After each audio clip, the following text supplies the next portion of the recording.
ಅಂದರೆ blood cancer ಬರ್ತಾ ಇದ್ದಾರೆ, ಆದಷ್ಟು ವಾಸ ಮಾಡ್ಕೊಂಡು ಹೋಗಿದ್ರೆ ಈಗ ಬದುಕಲ್ಲ ಅನ್ನೋರು ಸುಧಾ ಒಂದಷ್ಟು ಜನ ಬದಿಕೊಂಡಿದ್ದಾರೆ.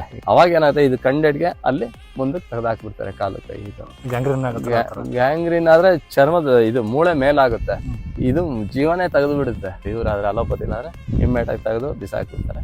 ನಮ್ಮಲ್ಲಿ ಏನ್ ಮಾಡ್ತಾ ಇದೀವಿ, ಅದಕ್ಕೆ ಅಂತಾನೆ ಮೆಡಿಸಿನ್ ಕೊಟ್ಟು ಅದನ್ನ ರೆಡಿ ಮಾಡ್ಕೊಳ್ತಾ ಬರ್ತಾ ಇದೀವಿ. ಈ ಮೊಟ್ಟೆನೂ ಅಷ್ಟೇ, ನಮ್ಮ ಹಾರ್ಮೋನ್ ಇಂಬ್ಯಾಲೆನ್ಸ್ ಮಾಡುವಂಥದ್ದು, ಒಂದಷ್ಟು ಸ್ಟಿರಾಯ್ಡ್ ಕೊಟ್ಟು ಮಾಡುವಂಥದ್ದು, ಮತ್ತೆ ಒಂದಷ್ಟು ಕೆಮಿಕಲ್ ಹಾಕಿ ಎಲ್ಲ ಬೆಳೆಯೊಂದು ಇವೆಲ್ಲ ಇದ್ದಾಗ ಗಂಡು ಮಕ್ಳಲ್ಲೂ ಅಷ್ಟೇ ಹೆಣ್ಣು ಮಕ್ಳಲ್ಲೂ ಅಷ್ಟೇ. ಏನಾಗಿದೆ ಅಂದ್ರೆ 4th ಸ್ಟೇಜ್ ಗಂಟ ಅವನು ಚೆಕ್ಕೆ ಮಾಡ್ಸಲ್ಲ.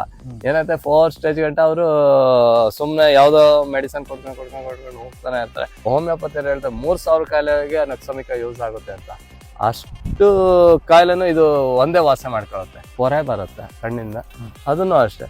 ಈಗ ದ್ರೋಣಾದಿ ಇವನ್ನೆಲ್ಲ ಕಣ್ಣಿಗೆ ಹಾಕೋದ್ರಿಂದ ಅದನ್ನ ಕಣ್ಣಿನ ಪೊರೆ ಎಲ್ಲ ಕರಗಿಸ್ತಾ ಬರ್ತಾ ಇದೀವಿ.